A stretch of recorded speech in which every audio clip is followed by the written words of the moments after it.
Milkman that he's going to be here. Oh, there he is. Yeah, there he is. He said on it. Hello. And shut up. Reminds me of like G.I. Joe. Doesn't G.I. Joe say on it? I'm not sure. I made it.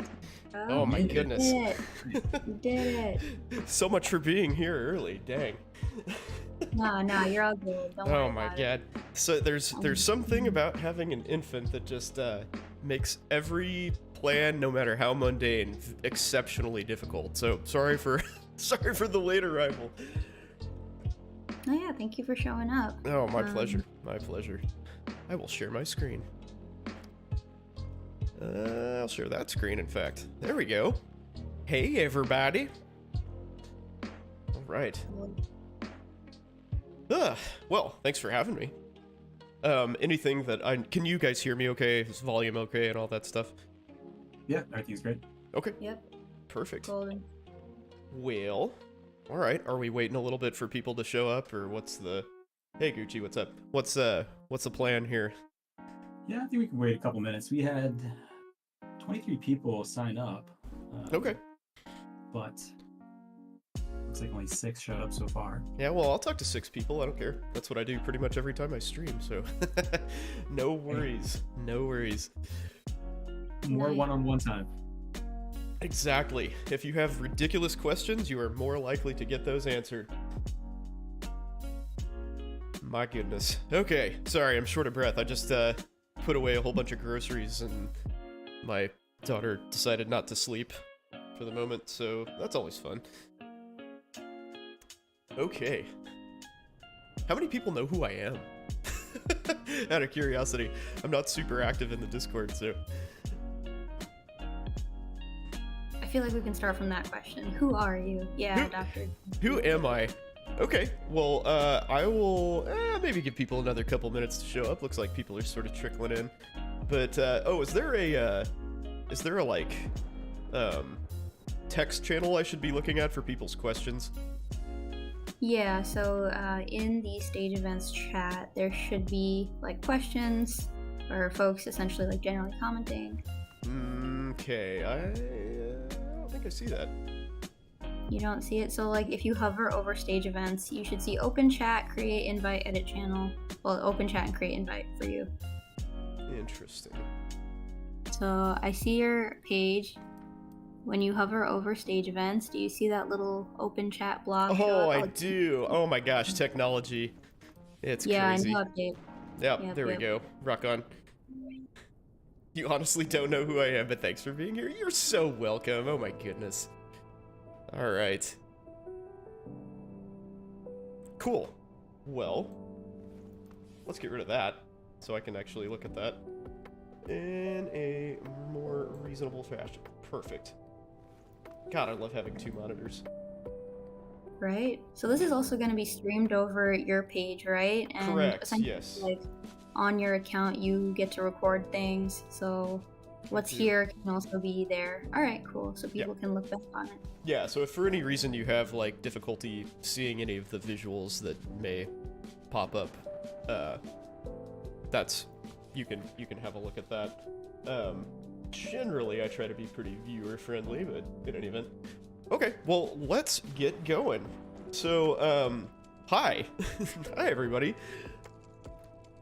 Once again, thank you for having me. I am Milkman Al, otherwise known as Alex. I am an anesthesiologist in the Kansas City area. I've been in private practice for about, going on 7 years at this point. Oh, hey, you know what? Maybe I should, actually let you see me. That seems like a good plan. There I am. Hi. So, yeah, private practice in Kansas City area. I'm kind of on the outskirts of the metro. I did med school at the University of Arkansas. I did residency at the University of Kansas. And as I said, graduated about 7 years ago. I am a dad. I have 2 kids, one 6-year-old, one 3-month-old. That's always an adventure. Let's see, what else? I'm a huge nerd. I stream on Twitch, as you can probably tell. I play board games, I play tabletop games, I play lots of video games. And I started streaming about 2 years ago Because it seemed to me that there was a giant gap in, like, medical knowledge, basically, and availability thereof, you know, with the pandemic and all of that, and people just basically getting disinformed by various parties. So, here I am. And I figured that that would be a nice way to, you know, give people access to a lot of the information that I didn't have, you know, both growing up, because my parents are both art teachers, pretty far away from, you know, medically adept. Please go back off camera so I don't have to see you. Oh my god, terrible. But yeah, I've had a lot of fun with it. I've had a really good time. I feel like, you know, at least a few people have been helped by listening to me ramble about random things, and I am very happy to be here. Thank you guys for inviting me. So, I see several questions, all right. So why did I choose anesthesia? That's a great question to start with. So, I am a work to live type. First off, you should know that about me. If I had enough money to retire and live the current lifestyle that I do, I would 100% do that tomorrow. No questions asked. So, yeah, anesthesia is a nice lifestyle specialty, in a sense. That said, it's very stressful at times. Like, it's totally normal, and you basically do nothing but, like, show up and say, hey, good job, thanks for putting that patient to sleep, or at least in private practice. But then there's that, like, 0.5% of the time where you're literally saving someone's life, and it's massive stress, and, you know, there's a patient circling the drain, and you have to fix it. So I like both of those things. I like the fact that generally it's chill, and then occasionally I'm, like, the guy in charge. You know, I'm calling shots, and I literally am the one responsible for saving somebody's life. I think that's super cool. So, the pay is good. I'm a top 1%, if I'm not a top % wage earner, I'm damn close. I've forgotten what top 1% is these days. So, lifestyle is good, pay is good, respect is good, autonomy is good. I like the fact that, you kind of have to know everything.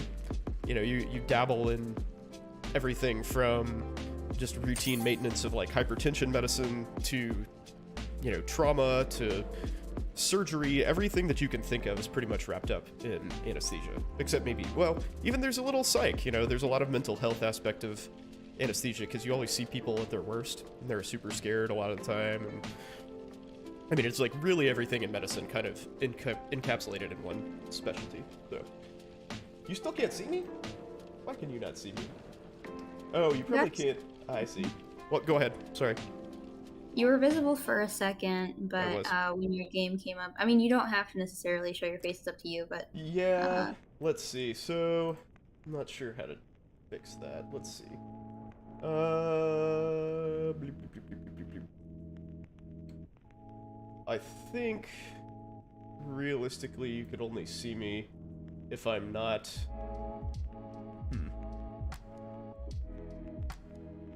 Trying to think of how to get that to work. Let's see. Maybe I can finagle this somehow. Let's see. I will stop streaming. Change windows.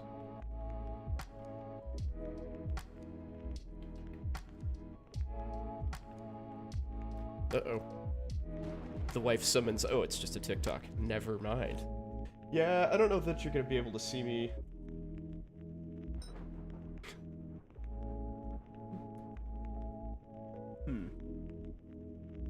That's alright. I think if you're able still to answer questions. Panda wanted to say something. Yeah. Yeah, just connect to the same thing. I think we don't need to have your video working per se. Your advice is good enough. My advice? Oh, well, I don't know about that, but thank you. Thank you nonetheless. Yeah, so I know I can share this screen, but I don't know how I share... Actually, maybe sharing this is what I need to do. Oh, but that's just a white screen, though. That doesn't really help you guys.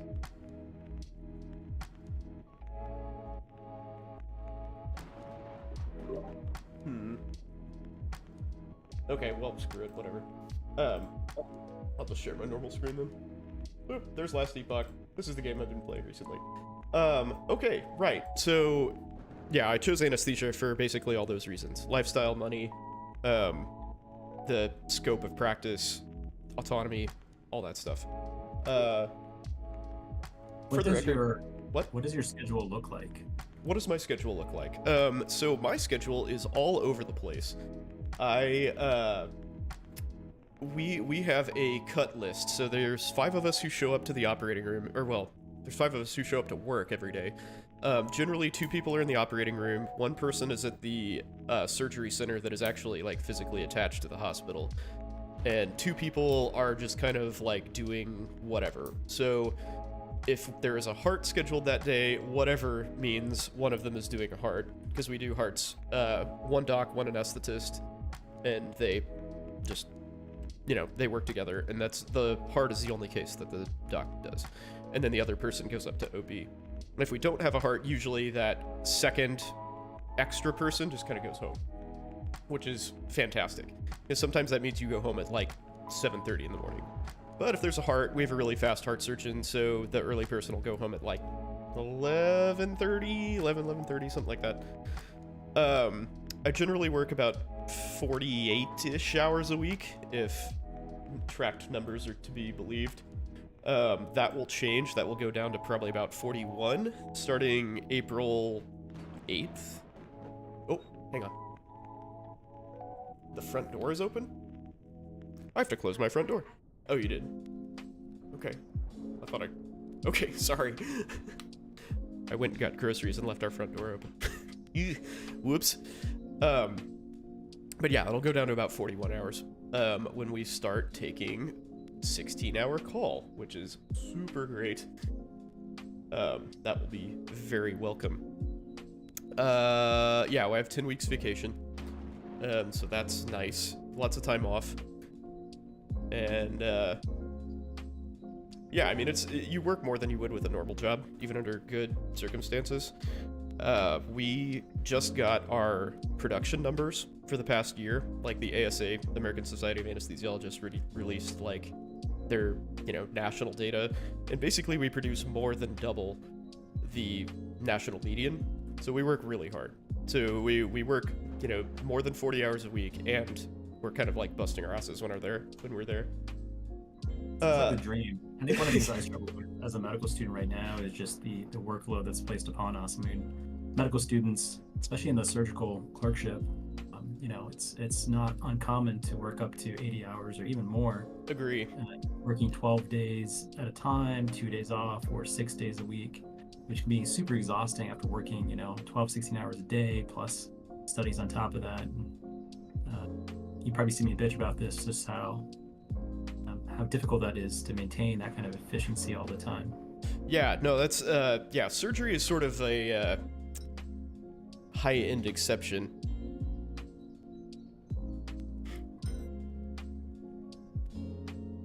So we have a couple of questions in chat by Matt. First question that Matt has is, what are your thoughts on hospital work versus private practice work versus owning your own business? Okay, so that's a great question. So, private practice-wise, that is where I belong. I feel like academic medicine is really slow-paced. The income is like 20% lower than private practice, so you take an income hit, you work more in academics, but granted, you do some like really complex cases.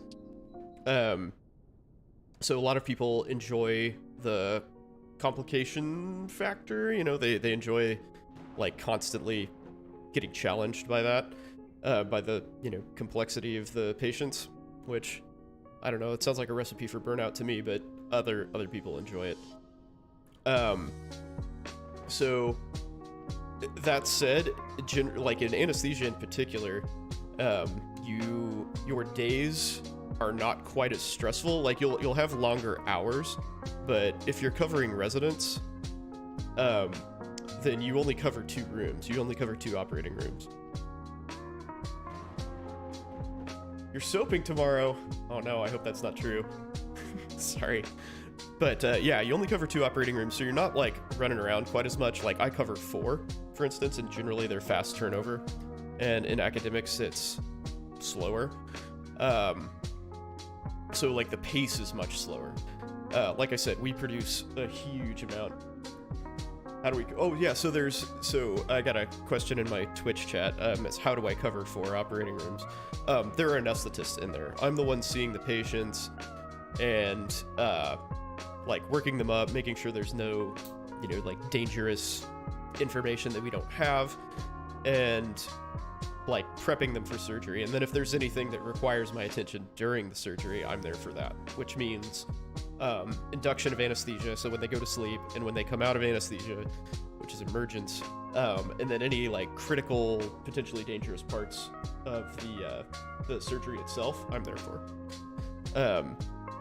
Sometimes you have to triage. Like if I'm covering 4 operating rooms, we have a 7:30 start, so obviously I can't literally be 4 places at once. So you kind of have to figure out where you need to be and go to those patients preferentially. So that's kind of academics versus private in a nutshell. Like private is more production based, academics is more like crazy patient based. And if you want research, clearly academics is the way to go. Because like giving an example from a guy who actually applied to our practice, he had a whole bunch of research experience, and we were all kind of like, why is this guy applying here? Like, that is not a priority in private practice. It's all about like patient care is still number 1, but it's all about, throughput and, taking care of people and getting them out the door as effectively as possible. Whereas academics, it's, again, kind of more about challenging cases and research, and you have a bunch of like teaching obligations most of the time, and it's just a very different atmosphere. Owning your own practice is another beast entirely, and it is very difficult to do. Generally speaking, that comes with a ton of overhead that you have to shoulder. It comes with a lot of insurance hassles. Also, it's just very difficult to like negotiate rates for your employees. Like if you're trying to get healthcare, for instance, for your employees, you're going to pay a ton because you have no buying power. So your costs go up. You also have to fend for yourself and constantly be like fighting for your patients, and or securing a referral base or something like that.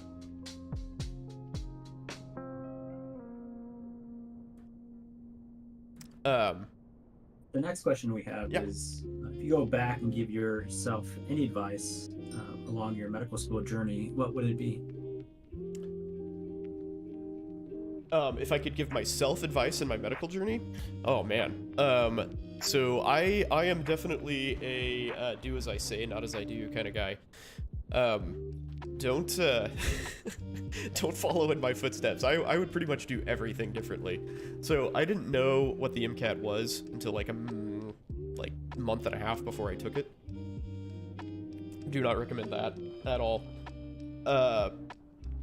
I would definitely, I would be involved in, discords and forums like these, for sure. Get as much info as you can, seek out as many knowledgeable sources as you can. Like, I found the Student Doctor Network probably, I don't know, like, certainly after I applied. I applied to 28 schools, which back in my day was a ton. Because I was like one of the last paper application years, I guess. Hey, Evac, what's going on, man? Thanks for following. So basically get as much info as you can. I had no idea that med school application was as complicated as it is. Everything from applying right to what resources to use, to finding a job and advocating for yourself in terms of, income and specialty choice and things like that. There's really nothing that I wouldn't do differently, quite frankly. I mean, I went into med school thinking that I was, at least could do anesthesia. like, because I shadowed a few anesthesiologists and kind of knew what was up, but I didn't know that for sure until I'd been through rotations and whatnot. And then I was like, yep, you know what, this is actually pretty awesome. But I didn't have anybody to say, hey, this is what these specialties will be like. Does this fit you? Does it not? You know, and go from there. Also had no idea what income for different specialties was, which I think is kind of borderline criminal. I feel like that's actively concealed in medical education. Like, you should know what your income potential is. But apparently med schools and residencies don't feel that way. So one thing that you'll actually find, especially towards the end of residency, end of your training, is that major hospitals like to aggressively recruit the people who train there, and they, you know, throw what seems like giant numbers, you know, big paychecks at their trainees to try to get them to sign into contracts and lock them down. And generally speaking, those contracts and those jobs are not great. That is certainly the case here in Kansas City. Can't really speak to other markets, but I can tell you that that's a common practice pretty much universally, is programs try to lock people down early before you can experience the marketplace and understand if you are or are not getting screwed. So knowledge is power, right? Knowledge is power, as G.I. Joe taught us. Let's see. What inspired me to pursue a career in medicine? Nothing in particular, to be honest with you. I had a fair amount of experience with doctors when I was little. I had several concussions, and probably, like, I had migraines, and the two were probably connected. So I was in and out of the neurologist a lot until I was like 15, and then puberty did me a solid, and I never had another migraine since then. But yeah, I mean, basically just liking science is the short answer. I considered pretty much everything, from research to being an astronomer. I have an astrophysics degree, by the way. Anything that you can think of that's like science-based, I thought of. Like, I thought I might do professionally, and I sort of applied to med school on a whim, which is part of why I really had no idea what I was doing. So to answer the follow-up question, what did I do to prepare for the med school admissions process? The answer is absolutely nothing. I did nothing at all.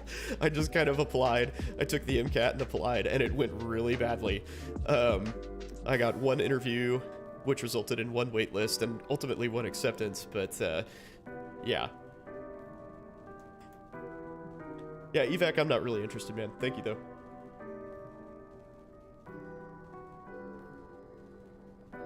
But yeah, like I said, do as I say, not as I do. I am here again largely because I had zero guidance in this this journey, both from people who, you know, because I didn't have any connections, and because I feel like a lot of the people who were like responsible for giving me that guidance did not. I feel like I was sort of actively what's the word? I feel like jobs, when I was graduating, the job market was really tight, and I feel like my program did an exceptionally bad job at cluing us into other available jobs. And I think that was potentially deliberate. What is the least favorite aspect of my job? The unpredictability really sucks, especially now that I have a family. You know, the fact that maybe I'll get off at 1 p.m. and maybe I'll get off at 5:30 p.m. is really inconvenient. Also, the fact that I'm working 24-hour shifts so there's only 7 of us in our group that take call, and so taking a 24-hour call once a week is pretty disruptive. And I live about 25 minutes from the hospital I work at, so I choose to stay in-house even though I don't have to. Just because I don't want to have to like haul ass to the hospital if I ever get called. So the schedule is bad. Schedule's real bad. And the fact that it is stressful is kind of rough. Good gosh darn, what's up, dude? Thanks for joining.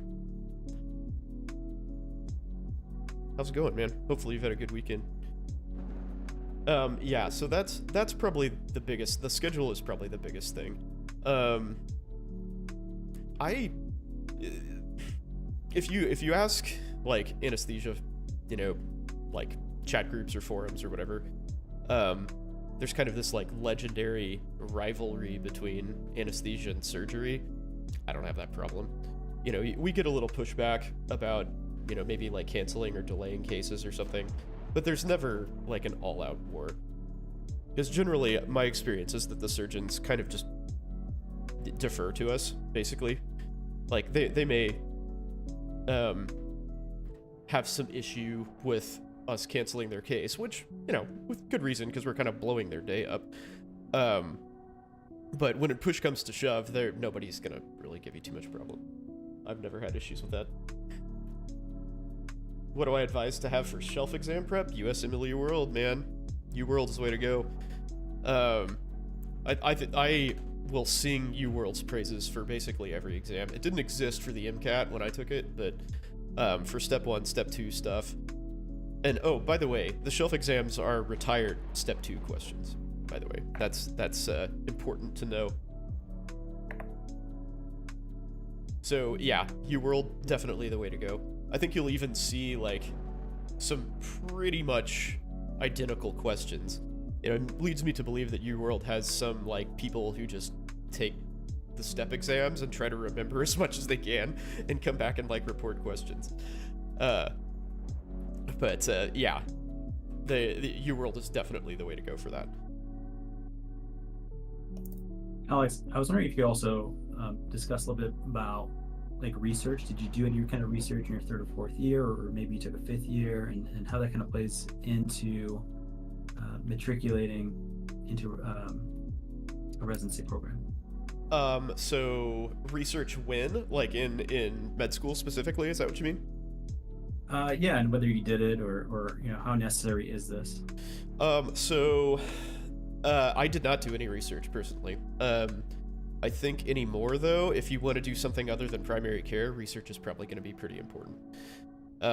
Everything is just becoming much more competitive. I assume because of more med schools opening. I can't really, I'm not on the inside enough anymore to give you more insight into other reasons why that may be.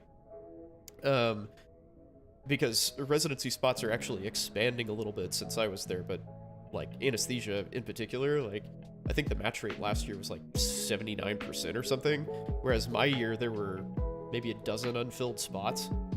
So yeah, things have changed. Things have changed a lot.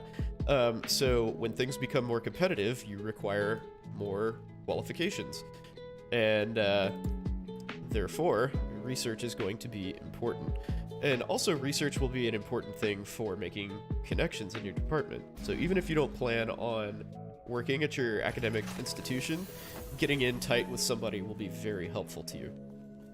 I pretty much got my job because one of my ex-partners, who she left, I don't know, probably like 4 years ago or something, but she called one of the attendings at my training institution and like was like, hey, do we want this guy? And he was like, yeah, he's good. So it's really all about who you know. So research will be helpful in that regard too. That's where I'm going with that. Can I describe the role of an anesthesiologist in the operating room? Yes, I can. So my personal role, like I was saying, is like mostly supervisory. I go around and see all of, you know, the patients that we're taking care of, and you know, kind of make sure that we're prepared for all of their various medical problems, and you know, nothing's gonna surprise us. Like, because I even if somebody has a well-documented history, I still ask them questions about, you know, their heart status and things like that, just to make sure we're not missing anything. So I do that. I'm there for an extra set of hands or to take charge if necessary during induction and emergence from anesthesia. And I think, like it's certainly a collaborative effort when things go wrong, but, you know, if catastrophe strikes and, you know, emergent intervention is necessary, it's generally anesthesia kind of mostly directing things. It's kind of like a 60-40 anesthesia and surgeon effort, in my estimation. Sometimes that's not totally the case. Like, it depends on the surgery. Like, if you're doing a cardiac surgery or something, the surgeon's gonna have a much larger role. Because they're, like, literally messing with the patient's heart and can, you know, massage it or shock it or fix whatever's going on directly. With other surgeries, that's not necessarily the case. Trauma's kind of the same way, right? Like, if you have somebody undergoing a massive bleed, the trauma surgeon can, like, literally clamp the artery that's bleeding immediately.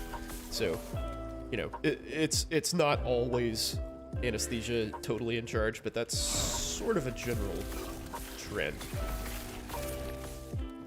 Milkman, we got another question here. Yeah, let's do it. I may actually start off and answer this question, then if you want to maybe add something to that. Yeah, man, that'd be please. fantastic. The question is essentially, let me just read what the person wrote. I'm planning to take my MCAT late April. I want to know, should I start and finish my personal statement in that month, waiting for my score, or start earlier? So I would recommend, Mads, that you try to work on your primary application, including your personal statement, as soon as possible. Even as soon as December or January, if you're succeeding, time before you intend to submit your application, because it's going to be an iterative process, and you know it takes a while to formulate thoughts and ideas, and so you're going to have multiple drafts. If you rush an application for application, you may not get admitted into medical school. I've seen that quite often. I've seen students score 518, 520 pluses with a nearly perfect GPA and not get in, and it's very obvious when you read their application, because it is kind of cringy, or it has, you know, the wrong focus, or it doesn't really develop the ideas well. Sometimes even seen issues like syntax and grammar, very apparent mistakes that if the person had just maybe taken an extra week or two, they could have cleaned their application up and elevated it that much further and probably gotten in that cycle. So earlier is not always better. You know, in a Walgreens world, that may be true between two candidates that are of equal measure, sure, but that's not the case for most people. I will speak from my own personal experience that if I hadn't waited an extra month or so, I probably would not have gotten into Harvard Medical School. So make sure that you cross your T's and dot your I's. Woo, dropping the Harvard name, I love it. You know, take your best foot forward, your best game, and if that means just taking a little extra time, that's okay. Yeah, so I 100% agree with all of that. I would also add that no matter what, you need a personal statement anyway, so you might as well write it in your downtime. Like, regardless of what your application plans are, just get it done, right? That's going to have to happen at some point, so just yeah, and I did it in between burnout. You know, I would study, I could. It sometimes be, you know, a couple hours one day or 8 hours the next day, but in between that burnout, I would just kind of sit there in front of the computer and even maybe this fragmented half sentence, you know, or two thoughts that didn't quite mesh well, and that's okay too. Just put something down on the computer screen or on paper, so when you come back to it later, you have a reference point that you can work on. I always say that it's always easy to elevate language, you know, in editing. The genius is in the edit, so it's okay if, you know, the writing is maybe not as sophisticated or sexy sounding. That's fine. You're gonna get to that point later on, but just get something on paper. Don't stress out about it. Don't even worry about the character count initially when you write. A lot of times students will find themselves in their writing by worrying about whether or not they're meeting the character count. Go over the character count, and you can always cut back. Yep, agree with that. So I think, like, to generalize the response here is, it's always a good idea to maximize your time. Right, so if you've got, I don't even know how long MCAT results take these days. It was like a month for me. But, like, you've got a month, right? Don't just, like, piss away a month staring into space hoping you get a good score. Like, be ready to go. You know, and that applies to any job, you know, anything that you can do. Like, just be active, you know, be like an active participant in your own life. You know, you don't have to wait for that score, right? Presumably your MCAT score isn't going to influence all of the other things that you have to put in your application, right? It's not going to influence your desire to go into medicine, which is ideally what your personal statement documents. It's not going to affect your transcript from college. It's not going to affect your essays, you know, your secondary essays and all that stuff, which, by the way, you should 100% pre-write. Like, all of those prompts and stuff are available on various sites around the internet, like Reddit, Student Doctor Network, all that stuff. So you have access to those. So, like, start writing all of your essays, get all that stuff done. And, you know, when you find out that you rocked your MCAT, then just submit everything. You'll be ready to go. Prefer to be a potato nerd. Well, Bing Bong, you should be drinking yourself into oblivion right now, man. I feel like you probably have the tightest sphincter on Earth right now. Good luck tomorrow, by the way. Let's see, what else here? So everyone, just feel free to write your questions. Yeah, absolutely. Med or med or post-med, medical school, that is. Yeah, I am more than happy to poorly answer any question you may have. Yeah, Dr. Bing Bong in my Twitch chat is matching anesthesia tomorrow. So he's, yeah, probably a little stressed out right now. That's okay. It's alright, man. You'll make it. My anesthesiology rotation is next week. So. Yeah, man. I hope you enjoy it. I hope you at least get something out of it. So, you know, there's a lot of useful, like, life-altering, life-saving sorts of skills that you can learn there. That, you know, like slapping an LMA in somebody who's, you know, dying in your office is a useful thing to be able to do, regardless if you're family med or, you know, cardiology or what. Fuzzy One, this is not D4. This is Last Epoch. Fantastic ARPG. I wish it was Diablo 4. That's next week. Big fan. Big fan. How long have I been a doctor? I have been in private practice for almost 7 years now. So I guess technically I've been a doctor for about 11 years. I am finished with residency, thank God. That was the worst 4 years of my life. Don't recommend it to anybody.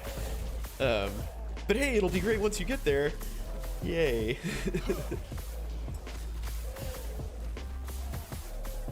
Yeah, residency is, not fun. Not fun at all. Difficult. Especially Bing Bong is... Difficult airway algorithm specifies pocket LMA. Totally agree. Actually, I've known several people who carry LMAs with them. They carry, like, large gauge IVs to decompress pneumothorax, and also carry an LMA with them. Some of them even carry sterile gloves. Hey, Beyond the Daily, what's up, man? Worst part of residency? Oh, man. I mean, I gotta go intern year. So it's when you're both being overworked and don't know what you're doing. That's a bad combo. At least later on you know what you're doing while you're being overworked. But yeah, that first year is really, really bad.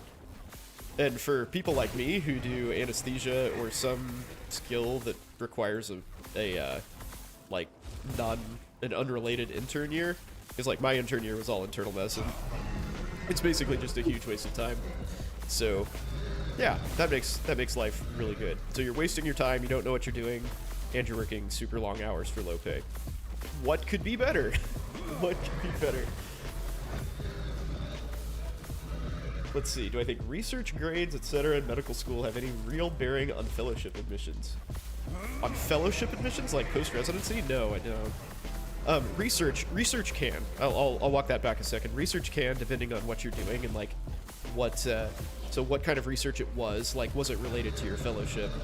And, like, the connections you've made there. But I don't think med school grades have really anything to do with that. But yeah, if you've got research that relates to the fellowship that you want, and you can, you know, you participated meaningfully, and that is to say, were published, then yeah, that'll make a difference. Yeah, Gucci is our resident, Gucci brand's our resident research buff, and he agrees with that. So, I am not a research aficionado by any stretch of the imagination. I've done basically none. So, yeah. But I do have insight into the admissions processes, so it's not totally hollow advice, but still. Shadowed anesthesia and love it. Sweet. Well, come over to the dark side of the drape, man. Be more than happy, or dudette, I suppose. Bit scared on secondary writing. Does it matter as heavily as primary writing to be super meticulous? I mean, you know, you always want to put your best foot forward, right? Like, I wouldn't, you know, I wouldn't do it haphazardly, but I think your personal statement is much more important. And speaking from experience and having interviewed many, many people for med school, I paid very little attention to people's essays, to be honest with you. Like, I would read it,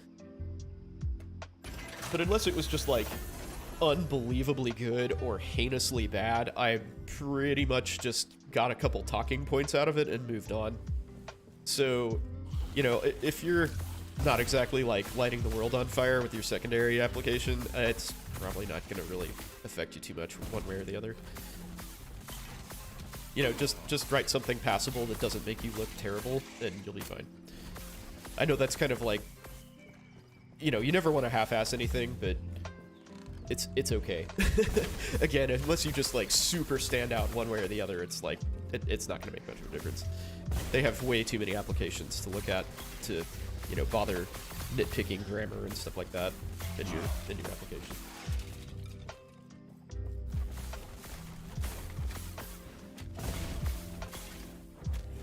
Publishing helps for residency. What was the most challenging part of med school? Ooh, you know, I'm gonna say first year, actually. I think the first year of med school was the hardest because it's all about adjustment at that point. You've got to get used to the workload, and just kind of the flow is very different than anything else. And like, especially for me, I was very physics oriented kind of guy. So I focused more on like understanding material and getting this like deep knowledge of what I was doing rather than just mass memorizing a ton of crap. And for that reason, anatomy was very hard for me because there's very little understanding to be had in anatomy. It's mostly just memorizing structures and where they are. You know, clearly there is some function to be understood there, but like the overwhelming majority of the class is just like pointing to something and naming it. So that didn't really jive with my learning strategy that I used all through college. So the adjustment period was pretty tough, I would say. I really enjoyed clerkships. I think for most people, probably the adjustment to third year is the hardest. But I loved the hands-on learning, man. I was all about that.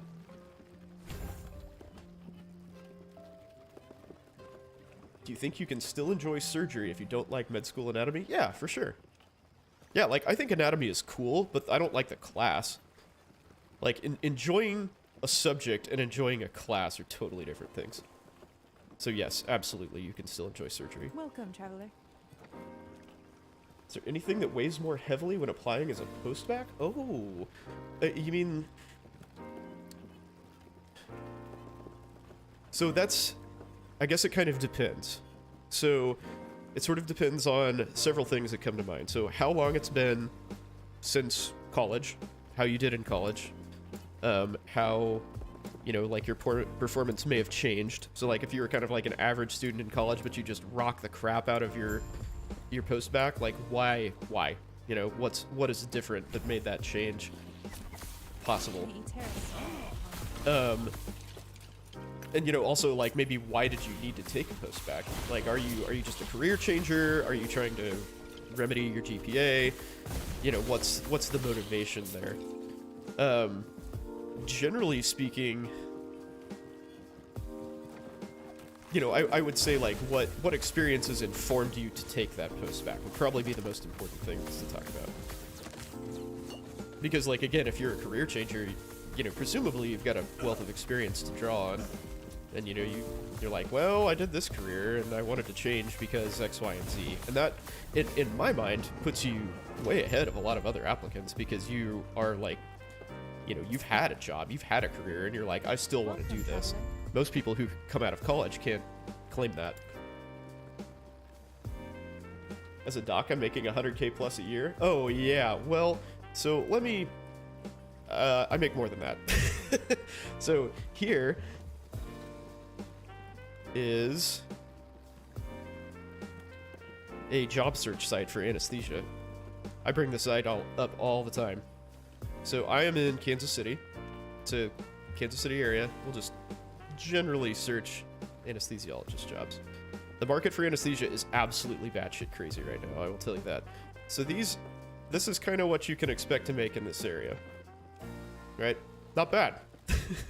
Not bad. Not bad at all. What age is too... What I say, research exposure is critical to a med school app? So for med school, not necessarily. I would say for residency, for anything other than primary care, yes. Yeah, I think 30s, like once you're kind of mid 30s or later, I think the opportunity cost of med school is just intractable, honestly.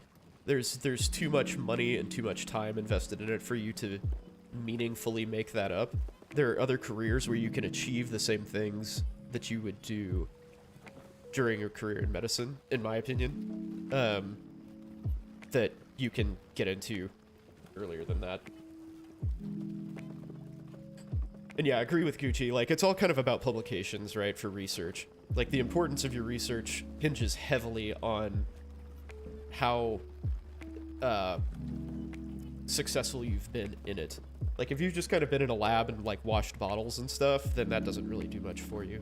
Even if you can talk about it, you know, in a meaningful way during an interview or something. It just really isn't that important of an experience. But if you've got publications to point to, then that's great. That's really good for you. How do I work with patients who have a fear of anesthesia? That's a great question, and I handle that all the time. You know, unfortunately, the answer most of the time is pharmacologically.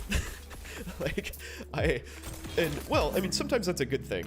So most of the time people are like, I'm super nervous, and I'm like, do you want some medicine to relax you? And they say yes, and I give them Versed, and they pretty much go to sleep.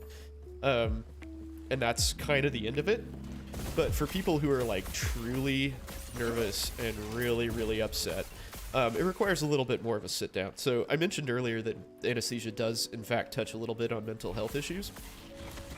And that's where that comes in, right? So people who have like had a bad experience with anesthesia or know someone who has, or they're just sort of generally afraid of having a big surgery, which is totally reasonable, right? Surgery's scary as hell.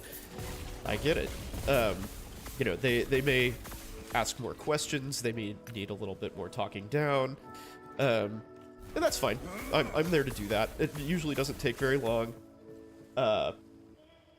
And basically I just sit there until their questions are asked most of the time. And it's very rare. You know, like I mentioned earlier that my practice is very fast paced. Like, we see tons of people. I generally take care of 20-ish people a day. So I'm moving the whole time, but it's very rare for me to have to be with somebody for so long that I can't get all of my stuff done, right? Like, most of the time this is like a 5 to 10 minute conversation at most. And that's fine. Like, I've got plenty of time in my schedule to do that once. Like, if everybody does it, that's a problem. But if one person just needs a little extra TLC, it's great. And realistically, that happens once a month. I mean, it's pretty rare.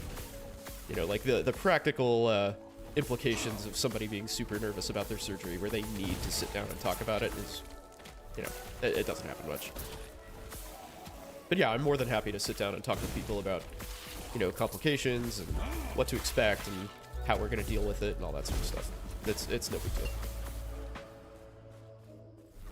Patient has very bad anxiety. Can they take a benzo when they wake up before surgery? Yeah, so generally we'll give them a benzo beforehand, and then I'll give them a sedative, like sort of a longer acting sedative. My preference is Precedex before they wake up, and that just sort of like smooths the wake up process a little bit. Let's see. T, you have to step out, 4 a.m. wake up. Okay, cool. Yeah, thank you guys for having me again. Appreciate it. Hi, so we have 2 questions I kind of just want to combine. Yeah, let's go. So one of the questions is basically, like, you talked about how you were a medical school interviewer. So Yes. they want to know, like, what were you looking for in applicants? And another question I think is important as well is, what are the red flags that you're kind of searching for that would turn you off from an applicant? Okay, so that's, man, you guys are firing on all cylinders tonight. I really like that. That's a great question.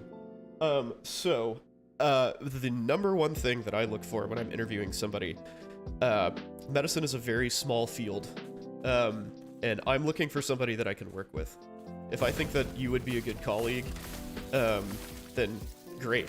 You know, my assumption when I was interviewing people is that you had earned your way there already. So somebody had deemed that your, you know, stats and qualifications and experiences were fine. You know, they were acceptable for admission to med school. So I was more there to just talk with people and kind of get to know them as a person, maybe talk about some of the more unique experiences they'd had and, you know, how that affected them as people. And I personally wasn't, you know, super interested in how that affected their decision to be a physician. Like, you know, that isn't universal. I hate to say that as like advice, because I know that is not the case for a lot of interviewers, and that's one of the daunting things about the interview process is everybody's looking for different things, right?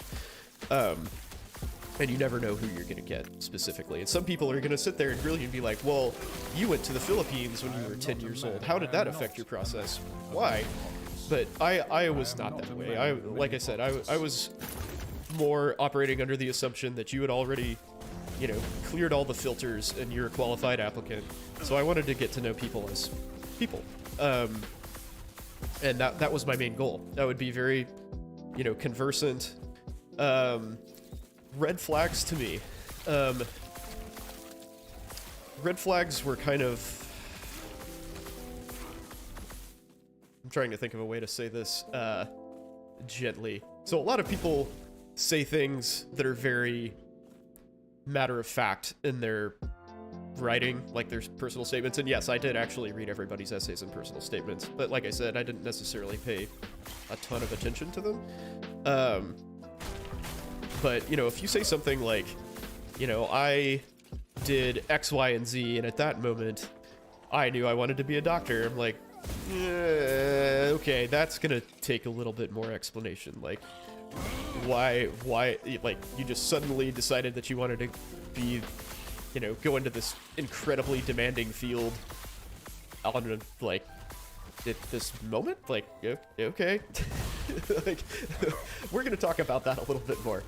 But, you know, for people who kind of, like, reasoned out everything that they wanted to do, then I was like, yeah, okay. Other red flags, just, like, listing experience that you can't talk about. You know, like, I understand if you show up and you're nervous, that's totally different. But if you, you know, talk about, like, a research experience, or, you know, you're like, oh, I went on this, I was, like, in the Peace Corps and it was amazing, and I ask you about the Peace Corps and you can't, like, tell me anything without stuttering through stuff for reasons other than being nervous, like, that looks super bad. You know, you should be able to discuss these things meaningfully. And, or, you know, if you're just an egotist, like, you're just a jerk during your interview, like, which I personally never had happen, fortunately. But I've heard horror stories. Like, if you just seem like a person that I don't want to be around, then you're out, man. Like, I mean, I'm not gonna want to work closely with you for the rest of my career. Then sorry. Let's see. College was 10 years ago. Did average have a 3.9? Career changer? Yeah. Okay. Well, so you've got a lot to talk about, right? I always found that the career changers, or late you know, like, I guess non-trad applicants would be the term, were very interesting, because they always had some sort of, like, you know, experience to draw on. Not to say that, you know, college students aren't interesting and don't have interesting lives, but generally the non-trad applicants were a little more conversant in my experience. Let's see, what are some red flags you should avoid with writing or networking with attendings? Oh, well, networking is, like, I mean, assuming you're not, you know, you're, like, appreciative and, you know, just a generally nice person, networking is never a bad thing. And I would say, generally speaking, if you're the type of person who bothers to network, then you're probably not going to have a problem with that, right? You're presumably sociable enough to make that a positive experience for you. Writing, like I said, I would avoid like very definite like game changer sort of responses, because that just seems like rushed and kind of frankly not true. You know, you can word it a little bit more softly, like, hey, you know, I had this experience and that piqued my interest in medicine, and I looked into it more, and blah blah blah. But if you have this like crazy life-changing moment, and all of a sudden you're doing something totally different, it's like, okay. Wait, what am I doing? I'm lost. I'm lost. Oh, I'm supposed to go this way. That's the problem.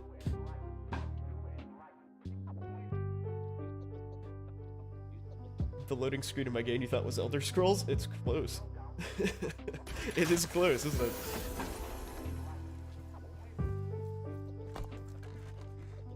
Okay, let's go to the Fallen Tower, not the other circle jerk place I was running around in.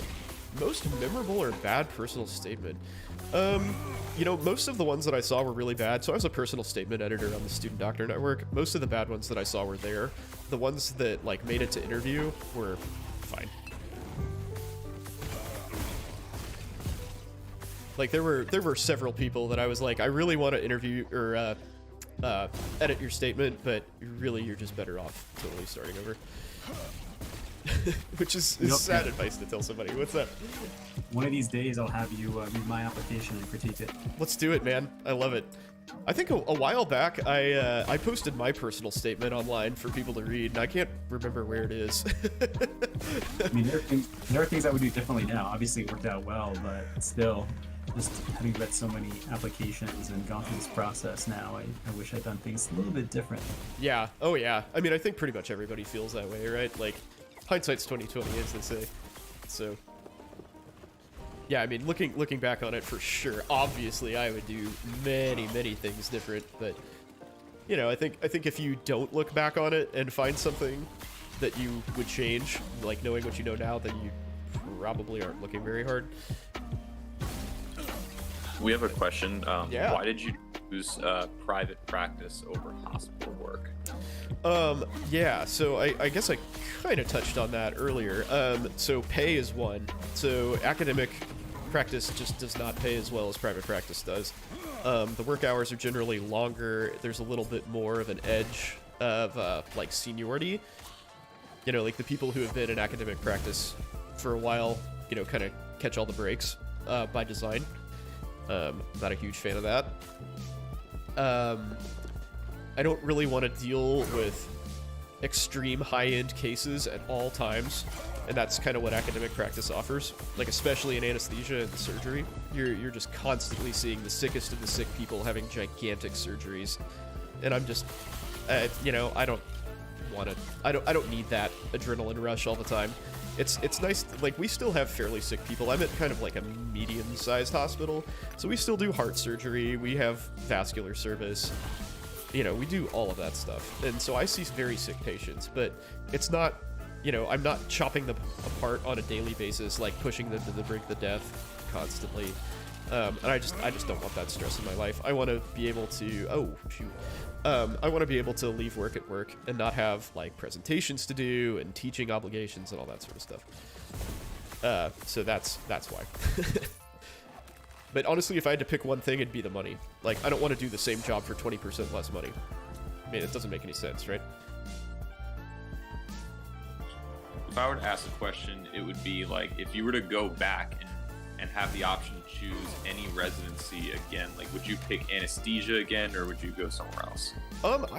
Anesthesia would definitely be at the top of the list, I think. That, other things that I would consider, so I thought about sports medicine, like ortho sports medicine, pretty hard. I really enjoyed that.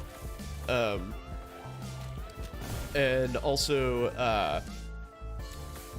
like interventional cardiology, but interventional cardiology is a pretty crappy lifestyle.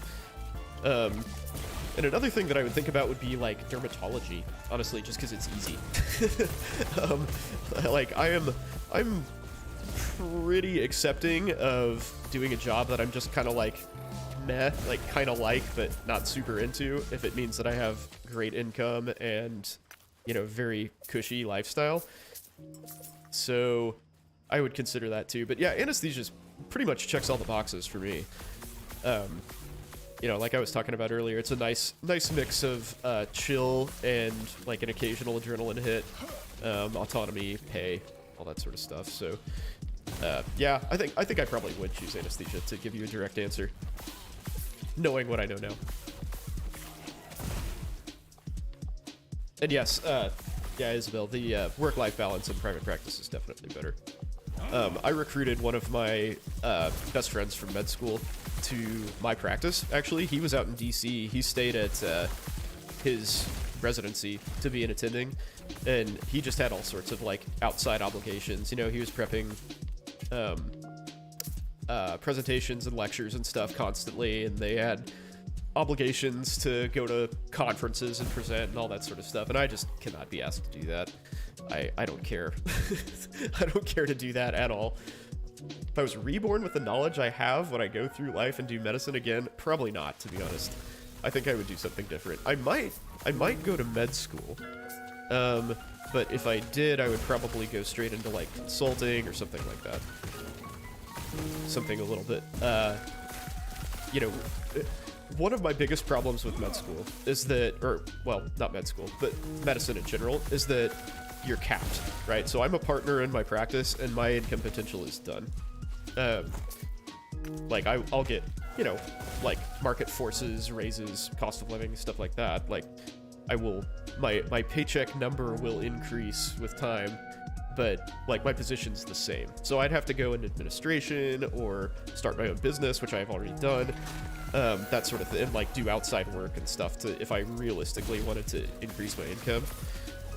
Whereas if you're in finance or business or anything like that, you can make as much money as you want, right? There's trillion-dollar companies out there.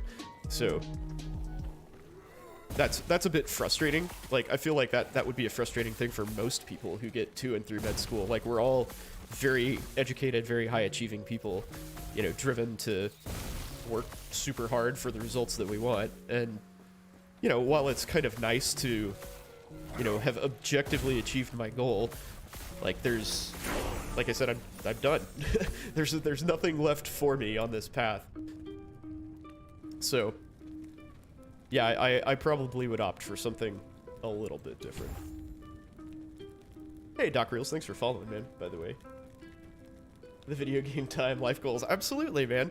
And it's not just video game time, it's, you know, family time and TV time and movie time and, you know, being a person time.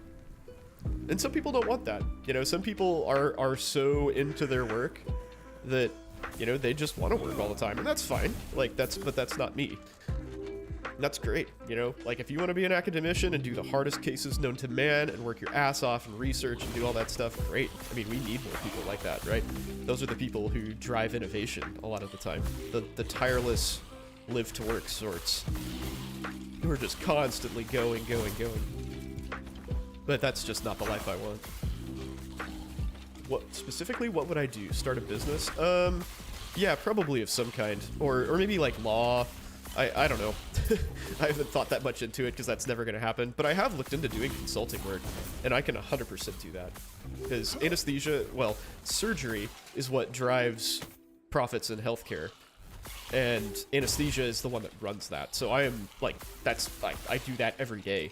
I master efficiency in the OR all day, every day. And, like, so I would basically just go and tell these major hospitals what my job is.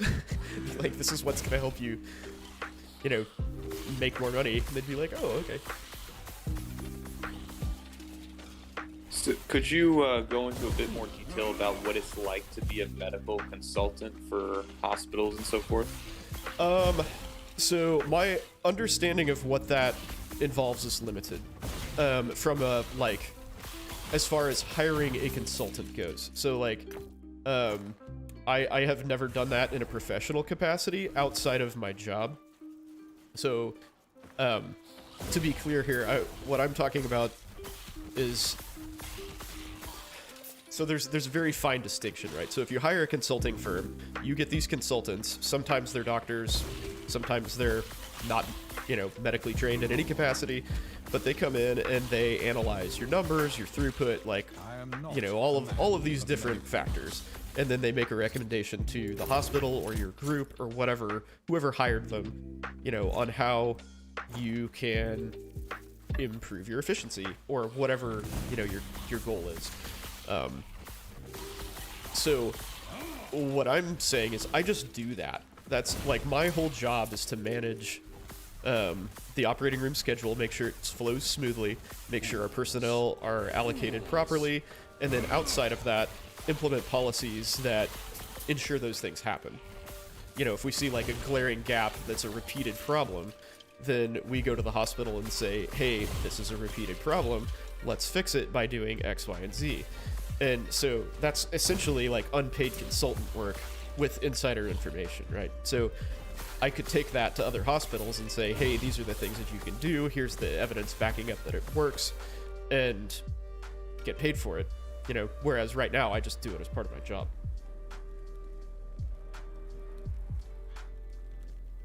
Pursuing bachelor's of business. Oh, good idea. Yep, good idea. That'll help you a lot. So that sort of dovetails a little bit with the notion that physicians in general are terrible at business. So if you have any business skills, you are going to be just unbelievably ahead of the pack. You will have so many advantages. It is a really good idea to get some sort of business education before going into medicine. I mean, if for no other reason than to just protect yourself. If somebody shoots you a predatory contract, you'll be able to recognize that and, either fix it or just get out.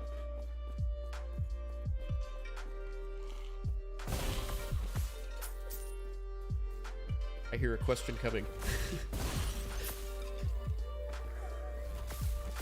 Did that answer the consulting versus what I do now question adequately, by the way? I felt like I kind of rambled on that a little bit. Yes. Okay, cool. I guess as a follow-up, I'd like to ask, you mentioned you feel like at times kind of capped by your current position. Yep. So as a physician who feels that way, like what ways do you think you could perhaps progress from your current state? Whether it be like getting a new job, or not necessarily getting a new job, but doing more with what you currently have or other ventures in life. Okay, yeah, another excellent question. So one thing that I have already done is I own a basically like a recreational IV and cosmetic injectable business. We basically haven't been operational since COVID, but that was kind of going gangbusters for a while, but it required a lot of my outside time. And at the time I had a like 1.5-year-old, and I just like we were actually kind of making the decision to shut down anyway, and then COVID hit and we were like, yeah, okay, well, maybe that's a sign. But so that's one avenue. So anesthesia is a great way to get into injections of various kinds, because that's what I do all day long, every day. And again, like doing some freelance consulting is one way. I could just straight up do more anesthesia. There's tons of demand for locums doctors right now, because everybody retired with COVID.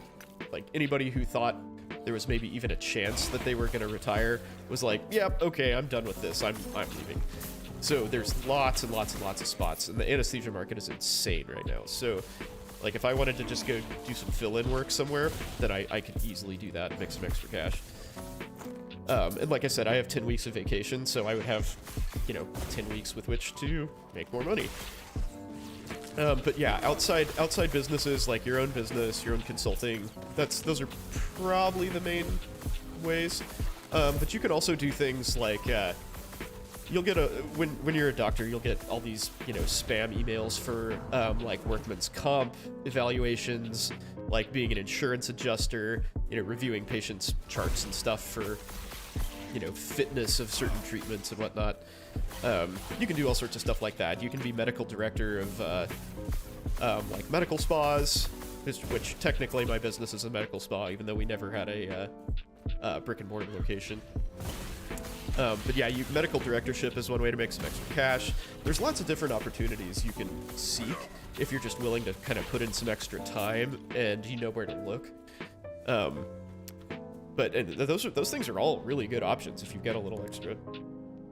Let's see, can I recommend a way to find medical schools that are not heavy in research? You have zero exposure. So I would say, generally speaking, the bigger name that a med school has, the more interested in research and you having it they will be. So, like, by comparison, Harvard will be much more interested in you having research on your application than, say, the University of Missouri will.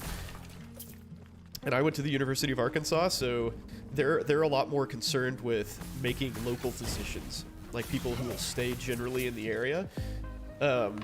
Whereas, you know, your Harvards and Hopkins and Yales and stuff are much more interested in creating academicians, people who will like further research and, you know, be serious about like pushing the bounds of medicine rather than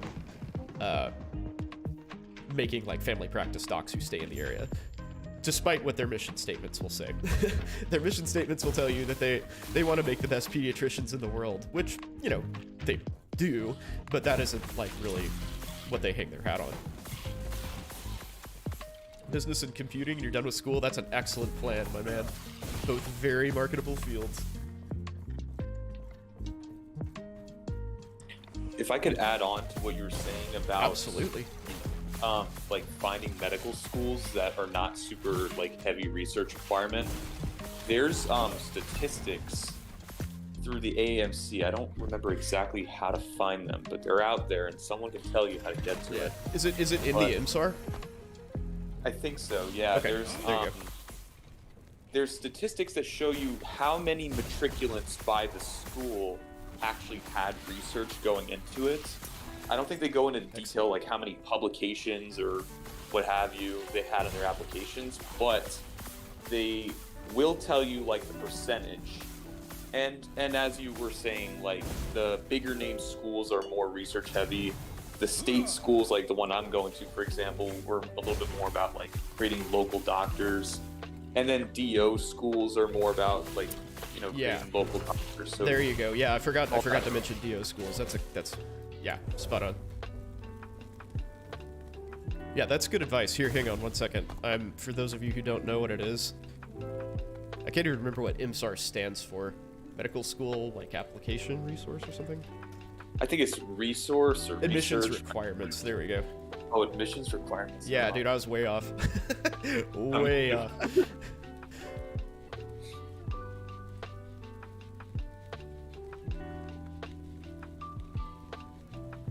Oh, you're welcome. Thank you for asking good questions.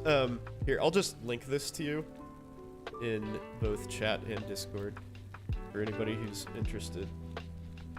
Oh, but you're in YouTube. Well, yeah, just Google IMSAR, MSAR.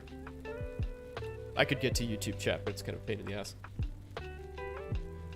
So there's that for anybody in Discord. That's a very useful tool to have in your back pocket. Gives you a much better idea what you're up against.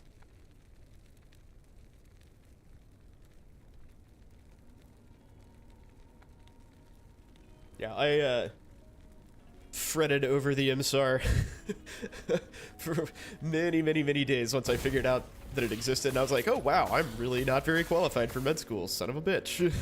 This might be really bad. My GPA, oh yeah, no problem, man. My GPA was not good. I had a 3.1 for anyone who's curious. So, yeah, that was definitely part of my problem getting in anywhere.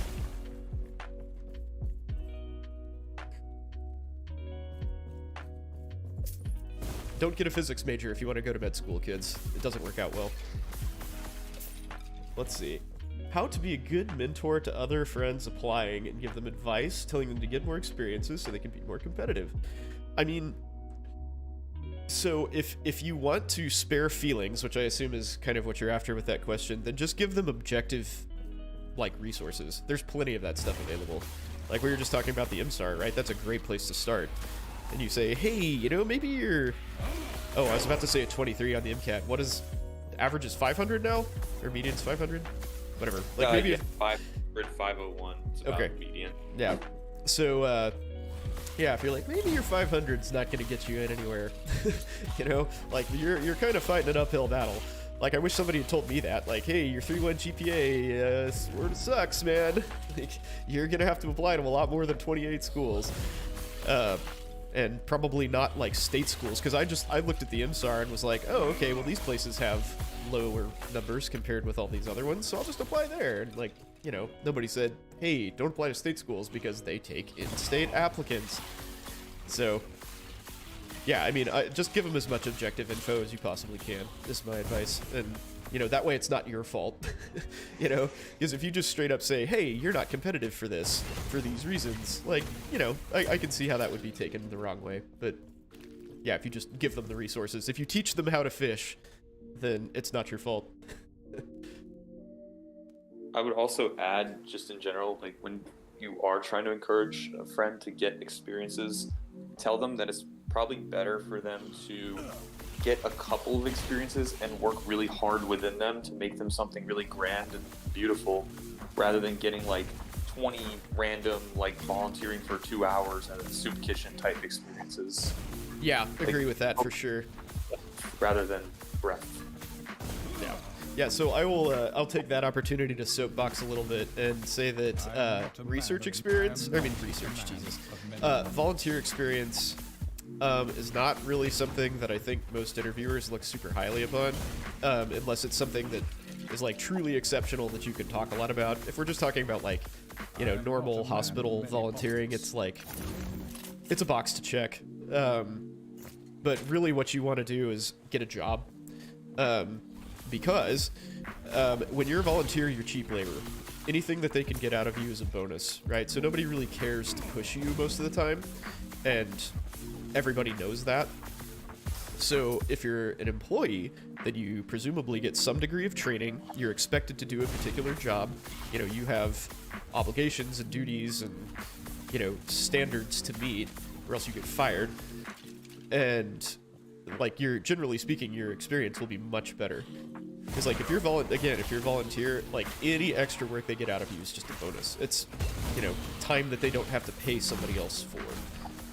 But if you're working, then you got stuff to do. You have to learn. You have to make a difference to some degree. And it's just a much more valuable experience for both the hospital and for you, or, you know, whatever clinical institution you may be working for. And for you, like the fact that you have to learn all of those things and, you know, understand working with people and, you know, whatever else your job entails, that's a much more useful thing for you. Because really, at some point, you know, you have to realize that a lot of these things aren't just for applying to med school. Like, it really is for you to figure out if this is the career for you. You know, because if you get a job, I don't know, as a emergency medicine scribe or something, and you're like, wow, this is freaking terrible, I hate doing all of this. Well, you know, maybe reconsider your profession choices. Or, you know, you work in a clinic, or who knows, like whatever you have and you just hate it, then don't do that. There's no shame in bouncing after making an educated decision. So let's see, you have a friend with no clinical experience or research who's dead set on applying with no MCAT. Ooh, oh boy. Well, yep, that's tough. But yeah, I mean, I think just show her the facts, man. The immortal empire. There's not much else you can do. You could maybe encourage the friend to consider Caribbean med schools, like that. She might be able to get in there, but yeah. The thing is, I'd be very weary about that. You know, make sure she's aware of the data surrounding them and that she's actually ready for med school. A lot of those schools have high attrition rates. Yes, extremely high. And like I think their reported attrition rates are like 50%. And you know, I don't think that necessarily includes people who break yourself upon my body. Like don't match. That like they I wouldn't ever recommend anybody go to a Caribbean med school. It's just too much of a crapshoot. And you can come out of there with hundreds of thousands in debt and nothing to show for it. And I mean, even in primary care specialties, their match rates are just terrible. So even if you do make it through, Break yourself upon pretty my body. likely to have to settle for a specialty you don't want in a very undesirable location. So, yeah, I would probably pretty much do anything else. Break yourself upon my body. It's just such a huge risk to take. Let's see. Controversy with vaccines and other touchy political topics. How do I Break avoid getting yourself frustrated? upon my body. To be honest, I avoid those topics as much as possible. Fortunately, we work in an environment that is very heavily regulated. Ooh, Caribbean match rates. Excellent. That Thank you for ship posting will that. be your tomb. And remember that those are amongst people who don't wash out. Like, so that's, like, multiply that by 1/2 to see, you know, how many people actually The match immortal empire shows no of a mercy. class. Also, keep in mind that the ones who are matching are likely coming from the more well-known Caribbean schools, something like a Yes. St. or Ross. Yeah, excellent point. But yeah, so what I was saying is, hospitals are very well regulated and heavily policied. So, you know, if you fall back on something like hospital policy, like, well, sorry, you're not vaccinated, so you can't do X. Like, it's an easy out, basically, is where I'm going with this. You don't really have to get involved with the politics. You just kind of say, this is how it is. I'm an employee here, so I'm upholding their policies. Sorry. What are these sound effects? You love it. Let's see. Do I think a remote telescribe would be okay for clinical work? Yeah, I mean, I think that's something, right? That's useful. I mean, I guess it sort of depends on how involved you are with patient care. But I mean, that's interesting, and it'll teach you a lot about, you know, patients and comorbidities and stuff like that. Yeah, I think, and that's kind of the way of the world these days, right? There are fewer and fewer hands-on opportunities as time goes on. The in-game voice volume is higher than my mic. Oh, okay, we'll fix that. Thank you for telling me. Wow, that is kind of high.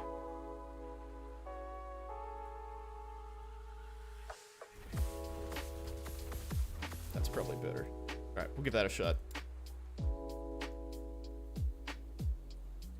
In between your hands, I'm getting shouted at. Sorry. But here, let's have a look at the Caribbean match rates here. Whoops. Boop. So that is not good. That's not good. So even for family medicine, it's 58%, right? Which is actually 29%-ish. And again, is also people from the more well-known schools. So that is a hell of a gamble. Don't think I would be doing that.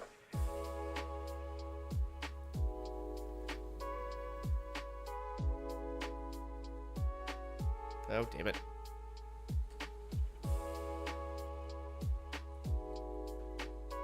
Get over there. Fine. I was trying to keep it open. I was not successful.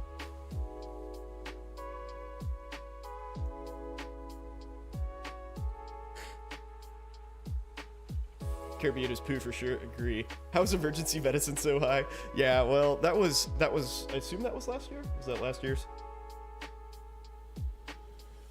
I think it's like they just have a ton of residency slots, right? Yeah. So emergency medicine is falling victim to private equity in spectacular fashion.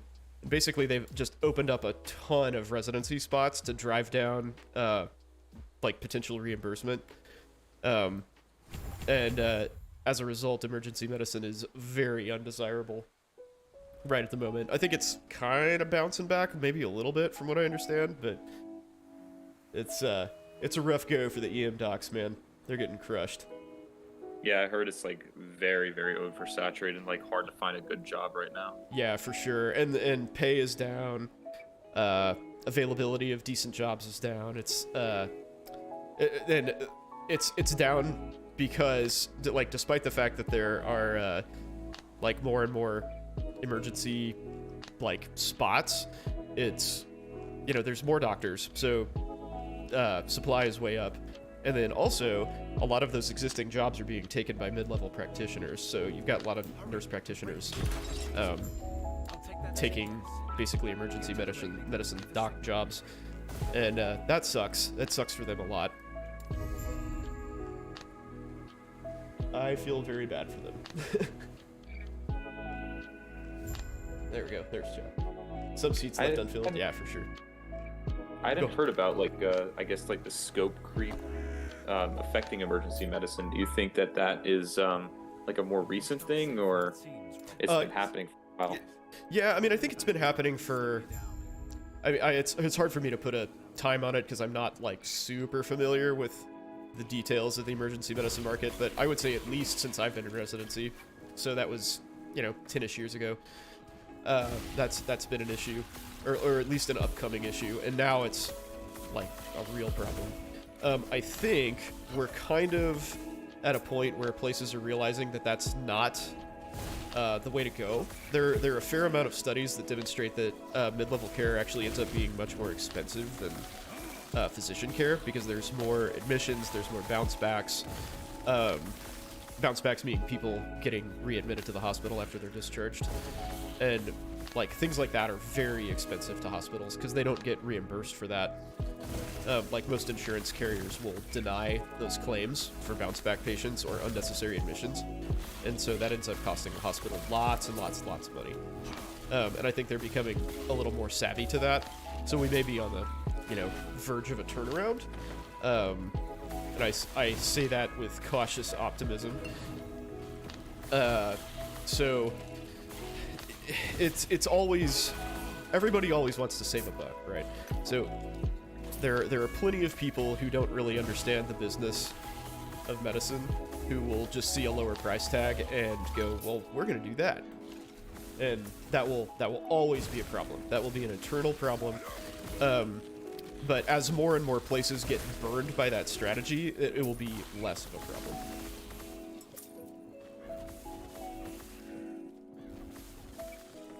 I've also heard that, with mid-level care, they tend to order a lot of tests, which are often unnecessary. Yes. Does that cost a lot of money to hospitals, or is that actually reimbursing them? Well, so it depends. It depends. So if they're ordering basic stuff that's pretty easily defensible, if they order I don't know, a complete metabolic profile instead of a BMP, basic metabolic profile or something, you can pretty easily explain that away. But if they're starting to order all these weird ass zebra labs and stuff that are expensive, and they're send out tests that you have to send to Mayo to get them done, those are expensive, and insurance adjusters will be like, yeah, we're not gonna do that. But yeah, I think it's pretty well documented that mid-level providers do in fact tend to order more tests, especially radiology than physicians do, and that stuff can get expensive. Radiology is not cheap, so that can add up. And that's part of the studies I was talking about. Is just there's more tests, there's more care administered by mid-levels, and a lot of it is done so unnecessarily. Right, and I worry especially for the patient, because a lot of that cost is to be fronted by them or their insurance. Yep. Won't always take. Yep, agree. And yeah, I mean, ultimately, right, all of this filters back to the payer, right? This will gradually trickle down to the person who holds the insurance policy in one fashion or another, whether it's because the hospitals raise their rates, the insurance companies decide not to pay, and you have to get it out of pocket, or what. So what is Ligma? You can't fool me. But yeah, it's basically just bad for patients, no matter how you slice it.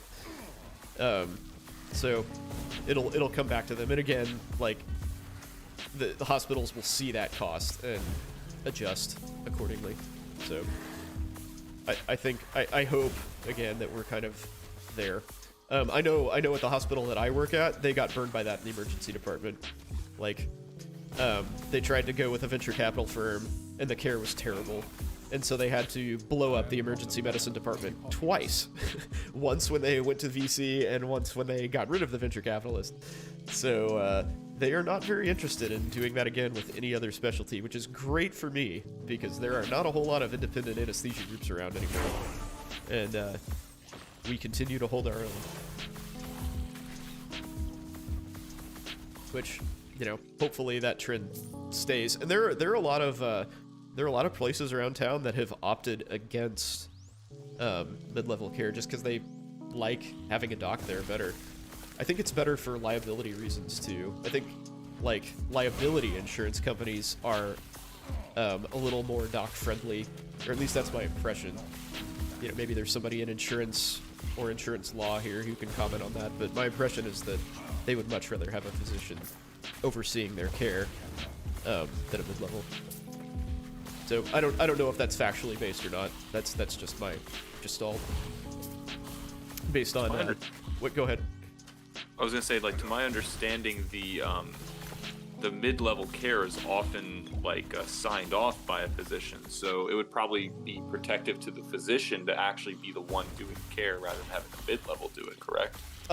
Yes. So one thing that I kind of left out of that statement is Kansas allows independent practice for CRNAs, and in a lot of cases, both Missouri and Kansas allow independent practice of nurse practitioners. Especially in like underserved areas, and you know, whether they be rural or urban. So there are some weird situations where they aren't necessarily supervised by a physician. Like for instance, I got hired at my current job to split time at a rural hospital that did use CRNAs. Like they not really sure how they got away with it, but they were using CRNAs for OR cases, even though Missouri does not have independent practice for CRNAs. It might be some like weird critical access exception or something, but in any event, they did that for a while and decided they didn't like it, and so they went back to docs only, even though it was more expensive to do so. So, and that's happened at a couple other, you know, like rural area hospitals that I can think of. And I don't know why, you know, I've never like specifically asked them, hey, why did you do that? But that's the word on the street, is that they like had a bad experience and were like, yeah, we're not gonna do that anymore. So hopefully lots of other places agree.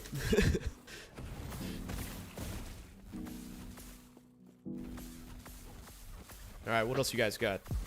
It's been good so far, man. Lots of good questions. Appreciate the questions and discussion. It's awesome.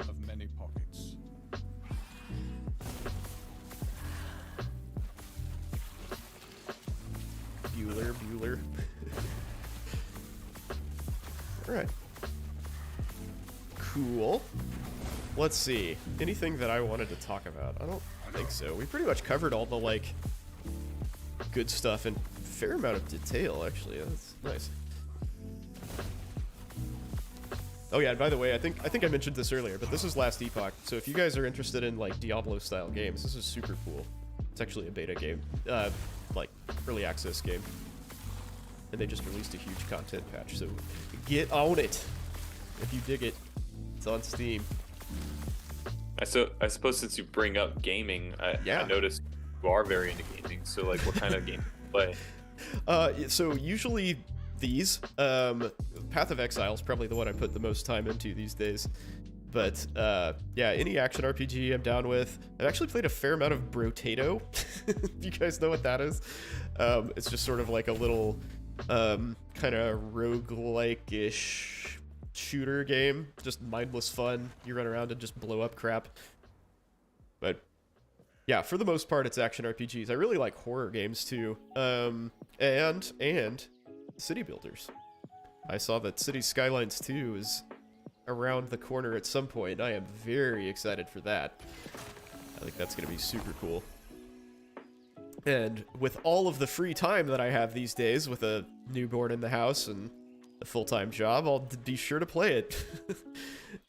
Wah wah. But yeah, I do my best to chill.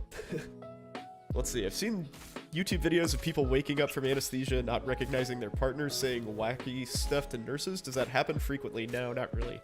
Generally speaking, if it's not something that you would say or do normally, unless you get like super delirious, you you're not gonna do it. And usually the people who are delirious are like violent or like struggling. You know, it's not like they're saying weird shit. They're I've been slain. I'm just trying to teleport, dude. Come on. Wouldn't that just be like a drug side effect from waking up from the anesthesia, or? Yeah, I mean, yeah, like it certainly can like lower your inhibitions a bit, but like I said, generally speaking, people don't say or do anything that they wouldn't normally do. But yeah, you can definitely be delirious from anesthesia and, you know, like try to get out of bed, not know where you are, you know, be violent, that sort of thing. It happens. Are those videos made up then? No, they're not made up. But, you know, those people are probably kind of like loud and crazy to begin with. Or like have a propensity to do over the top things. What about D4 gonna play? Yeah, absolutely. Absolutely gonna play D4. Man, I put like 5,000 plus hours into Diablo 2 back in the day. So, I mean, that's probably an underestimate. I played so much Diablo 2. So yeah, 100% gonna play D4. Has anyone ever admitted something to their spouse that led to a fight after waking up? Oh, I don't know. I've never been a part of Spice on that level, but I don't... Yeah, not in my experience. I don't think anybody's ever, like, said anything that, like, made a significant other mad. I mean, they've, like, made people mad by acting a fool, you know, and, like, hitting a nurse or something when they were freaking out, but I've never seen anybody, like, you know, come clean about information that caused problems for them. What item was I most proud of back in Diablo 2? I found a wind force and sold it on eBay when it was worth like $300. It was amazing.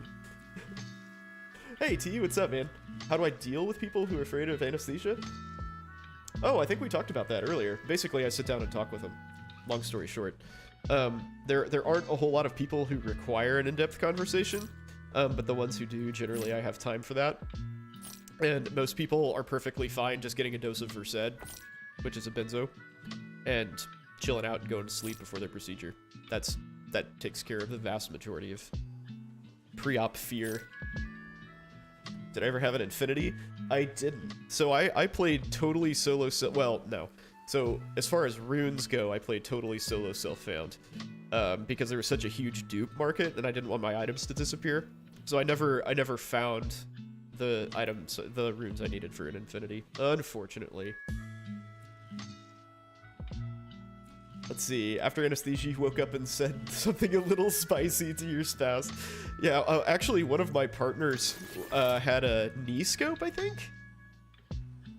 I know he had knee replacements, but I think he had a knee scope prior to that, and was, like, talking about his dick a whole bunch in PAC-U. Which, again, is something that he does all the time normally, so it wasn't out of character. but he was definitely very very loud and even more forward than normal about it, so that was fun.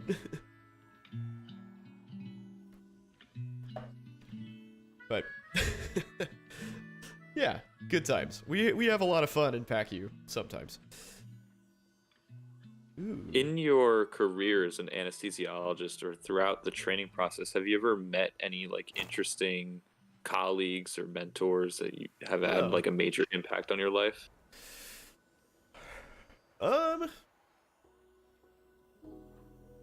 don't know that any like individual person has had a huge impact on me. I've certainly taken bits and pieces from some of the like more influential people. I don't know that I would call anybody that I've worked with a mentor per se. But there were certainly some people who were like easier to work with and seemed like they gave more sound advice than others. I mean, I think that's probably just generally true of anything. But you know, every now and then you sort of have this profound experience where you're like, oh yeah, you know what? That's some information that I should probably file away and use later. And there were a fair amount of those epiphanies, I guess you'd say, throughout training. But in you know, they were sort of disproportionately allocated to certain people who were, you know, not quite there to just bust your balls day in and day out in the operating room. Yeah, it's more like individual experiences, I think, that made more of a difference for me. And part of that is probably just a product of the specialty. Like, anesthesia is very single-serving friend, kind of experience. Because you change staff throughout the day. You see your patients for 10 minutes at a time, and you put them to sleep. Like, there's not a whole lot of, like, bonding experience there. Whereas other specialties, you're probably like working in clinic with these people and you're talking to them all day long and kind of getting a little bit more personal, I guess. So that's not to say that my experience is universal at all. I think that's probably gonna happen less often just because of how anesthesia is set up. I feel like people always end up hitting on the nurses. I mean, that's a great time to do it, though, right? Like, you might as well shoot your shot while you can blame lack of inhibitions for being an idiot.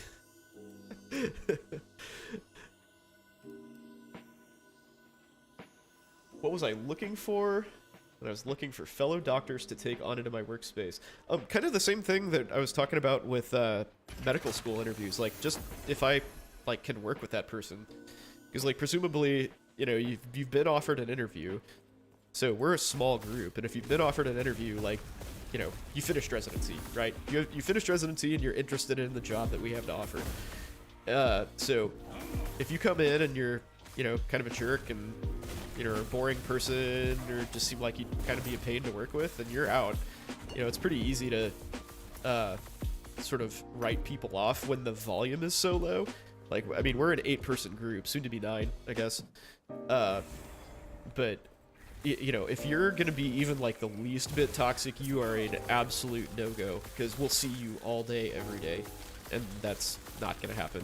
Whereas, if you're in big academic practice, your personality is a little bit less important, because you can kind of get lost in the shuffle. But for us, you're there constantly. And fortunately, the 2 guys that we're hiring, one of them I did residency with, and I know he's a super cool guy. He lives like 2 blocks from me also. And the other guy is a person that the first dude, recommended to us.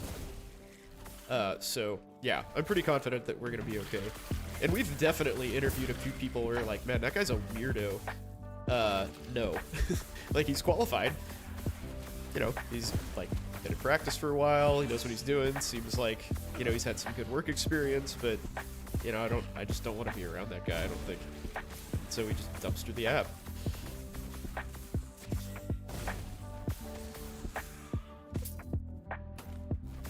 But yeah, as I mentioned with the med school thing, like, the number one thing that we're looking for is, can we work with you? Do we want to be around you and be, work with you professionally?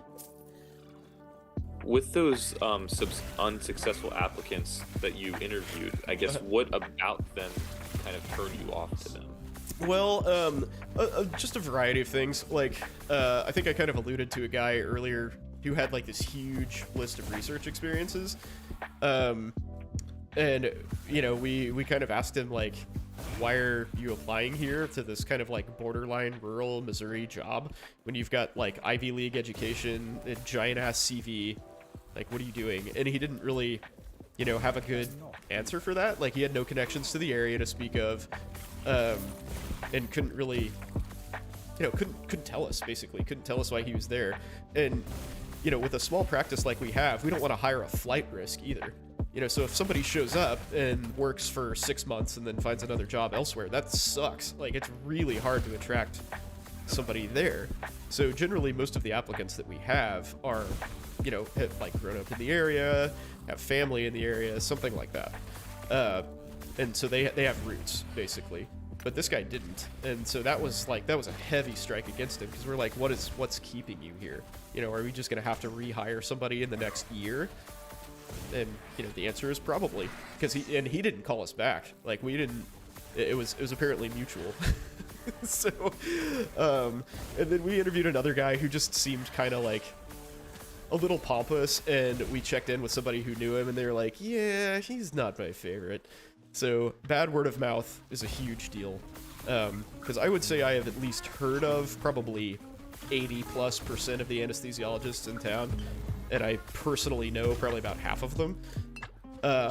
So if we can call somebody and, we get a bad rec, then that's not gonna happen. So don't be a jerk. Don't try to show off on your interview, because we will see through it. Show some personality. Yeah, absolutely. Like, be yourself. You know, be a nice person, and just be genuine. And you know, we're not looking for somebody who's, you know, trying to like put on airs. We just want somebody who comes in and like does a decent job and works hard. And that's, you know, again, you've got the degree. You know, you have all of the qualifications you need to be part of our group. It's just, you know, do we want you there personally?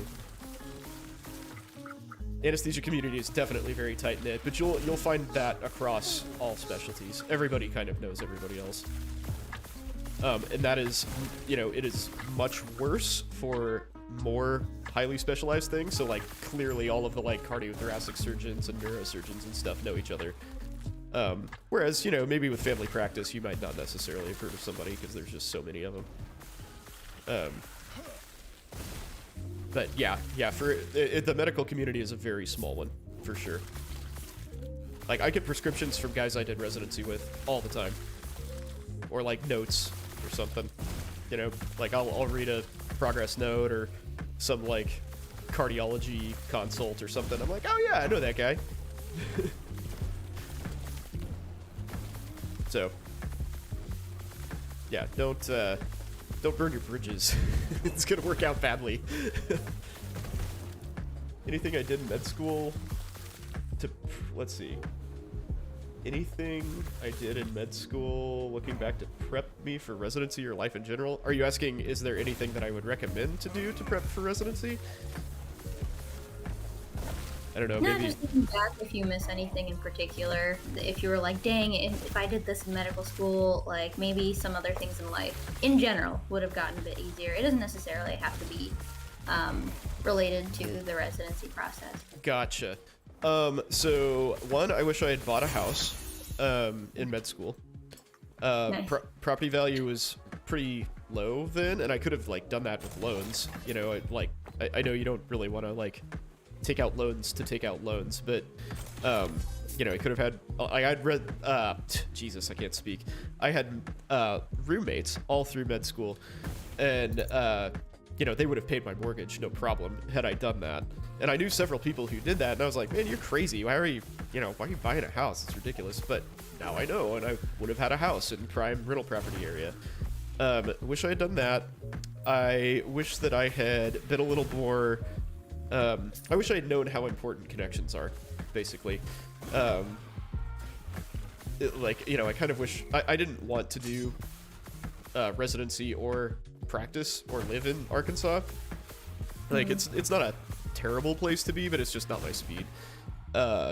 It's definitely more of a sort of religious background, small town kind of place, as you might imagine. And that's just not what I wanted. Kansas City has plenty of that for my taste. But you know, as such, I just kind of discounted getting in with people, and I didn't realize how small the community is. And they're the like heads of departments and stuff all know each other. Because again, as you kind of get to like smaller and smaller levels of specialization, those people all are familiar with each other. So like all the department heads and program directors and stuff know each other and interact with each other pretty regularly. So I wish that I had been smarter about that for sure, and kind of made myself a little more known. Gotcha. Well, I mean, as a med student, as like a third year or a fourth year, how can you typically even foster that with like heads of departments, or not even heads, but like with other anesthesiologists who could actually vouch for you? Or is that like something you could do in rotations? Yeah, so anesthesia in particular is really tricky because, like I said, the people, you know, your staff rotates so much. So you really kind of have to go out of your way to get in with a particular person. But the upside is that most people know that, and they understand that, you know, if a student rotates with you, you know, 4 or 5 days during a rotation, that they're probably going to come and ask you for a rec letter. That's just kind of the nature of the game, because you don't really have any options. But interest groups are always a good idea. So if you have a, you know, X specialty interest group, then get involved. You know, go there and hang out and ask questions and get to know people. Like, get your name out there. It's very helpful. And like at the very least, it'll help you get a residency spot at your home institution. So, good gosh darn says, show them my ass haggis recipe.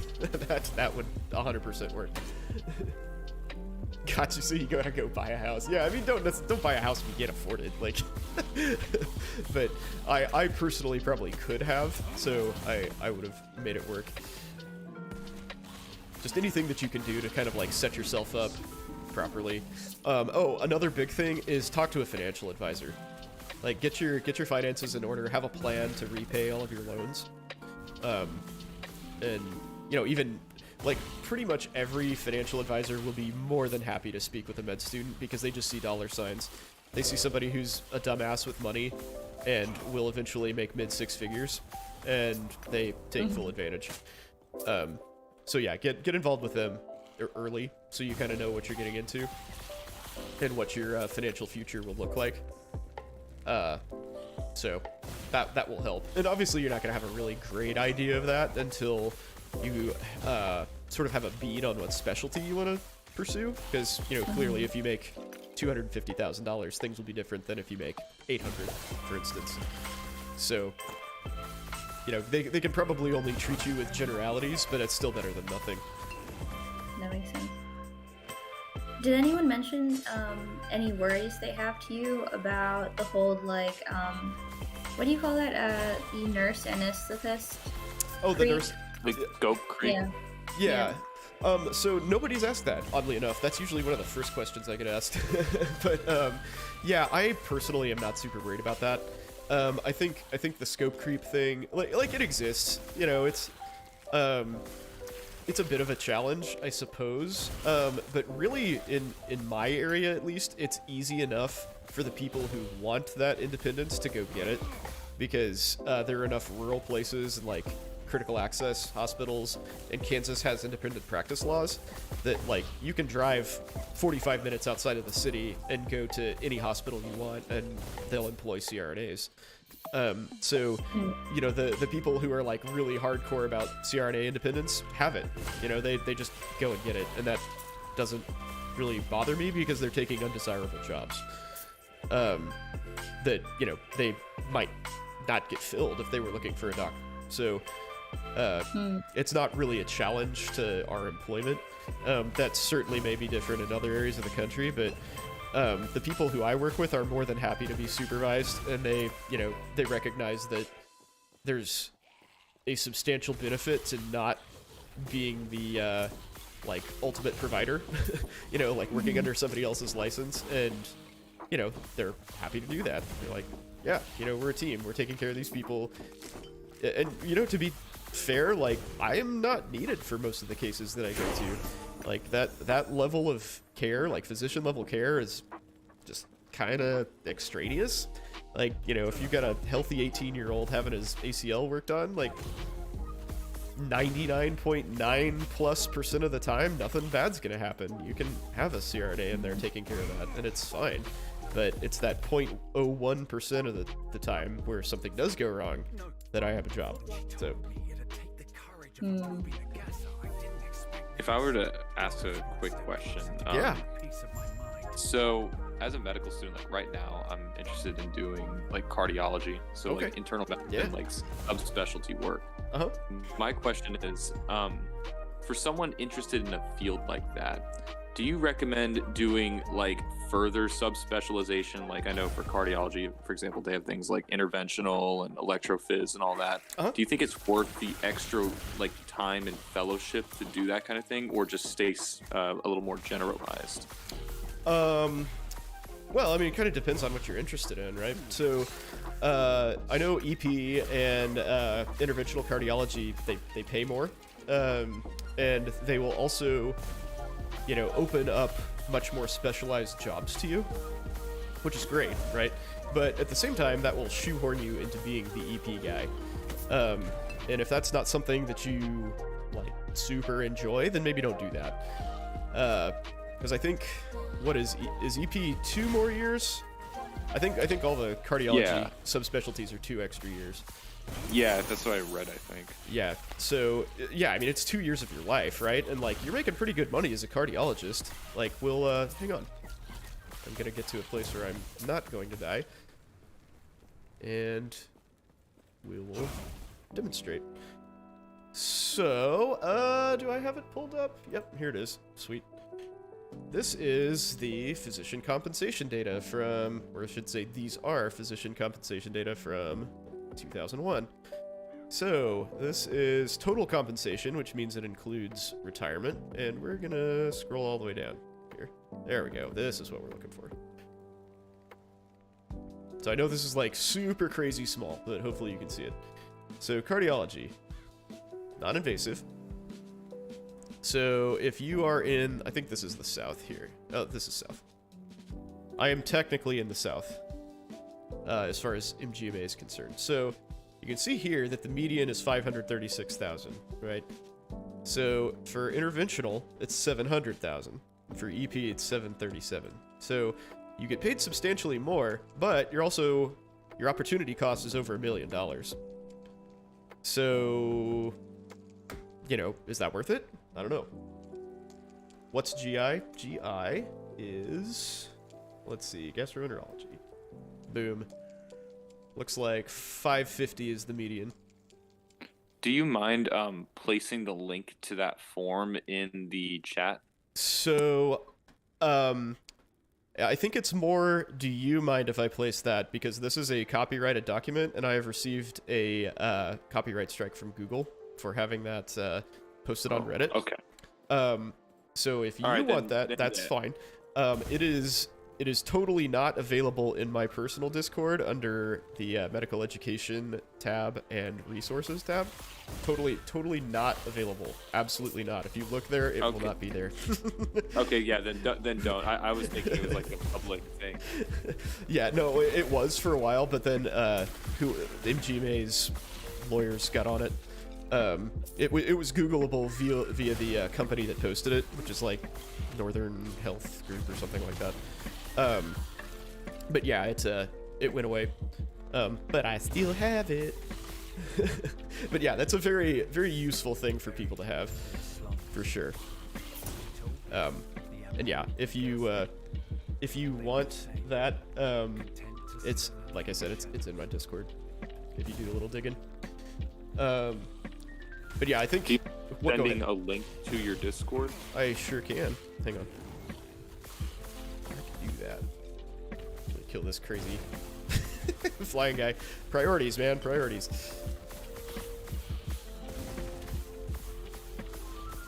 There we go. Alright. Time to not die. Let's see here. So I have a permanent link.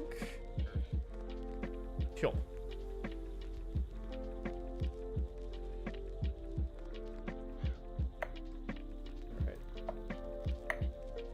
That's not what I wanted at all. Copy link address. There we go. Boom. There you go.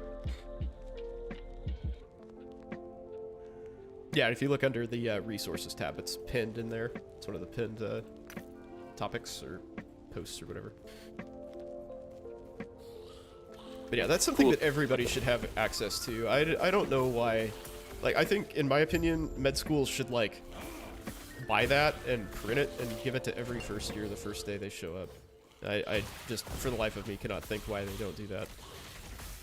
I mean, I know why. It's because they want people to go into specialties that, you know, aren't compensated as well and not write those off immediately, which is, you know, fair enough, I guess, but, you know, you should...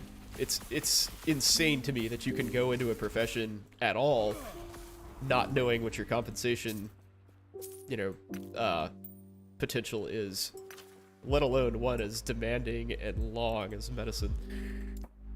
Yeah, and I think another issue with it is that if you look up the physician salaries online, it tends to, a lot of the reports you do get tend to be very, like, low, like, underreported. Yes, or agree. like, inaccurate.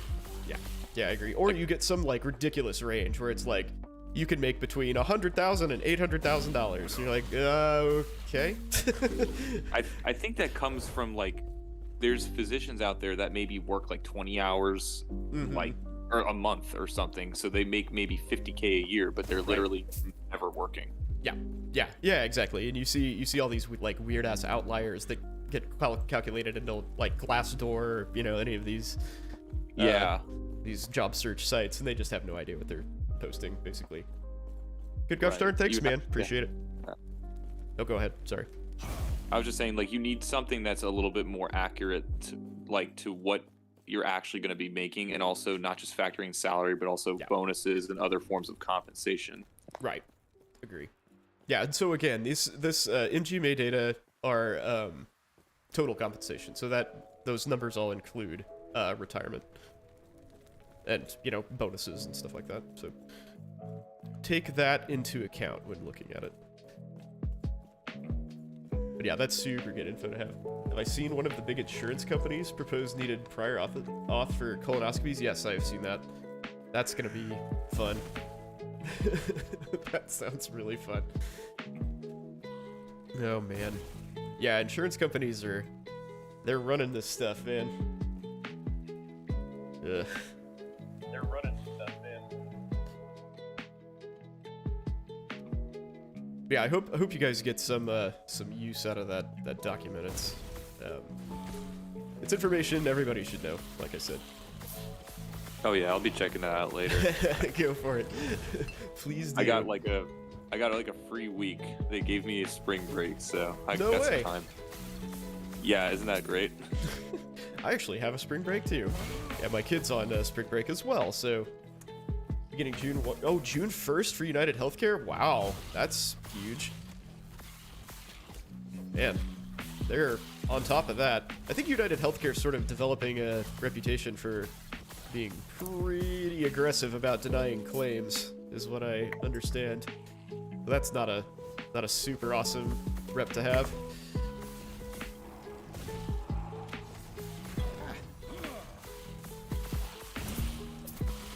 Let's see, what else you guys got? Any other burning desires? I think we're all good. Okay, How cool. long do your streams normally go? This long. Alright, solid. So, yeah, so I think if everybody's good to go, I will probably sign off and bid you adieu. Yeah, But- thank you so much for your help today with everything. Yeah, my And pleasure. I appreciate you guys having me. That was great. Yeah, that was. I hope you had some new and old questions, and yeah, would definitely love to have you on again. since Absolutely. This was useful. Yeah, happy to be here anytime. You guys were great. Good questions for sure. Thank you guys for you know, using the time effectively. I appreciate that. Oh, well, that means a lot. You know, you made yourself available, so that's also pretty big, dude. Cool. Well, yeah, I'm glad you guys got something out of it. Hopefully that's been helpful and influential in some fashion. But one thing that's important is don't take my word as gospel, please. Just, you know, look around. You know, I hope I delineated, you know, where I felt like my experience was not typical, or, you know, where there's some serious variance potential there.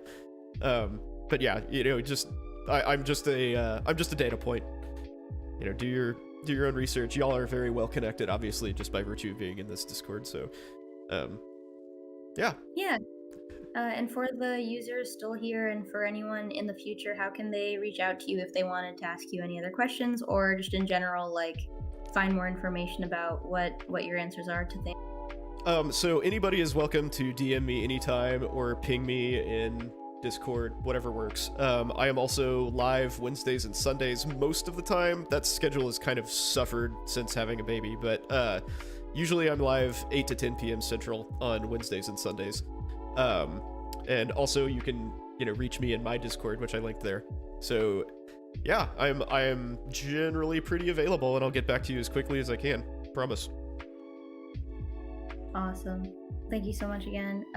We'll see you around then. Cool. I appreciate you having me again. Take it easy, everybody. It was a pleasure having you. Hey, thanks, man. It's a pleasure being here. Take it easy, y'all. Take it easy. Have a nice day. Yeah, you too.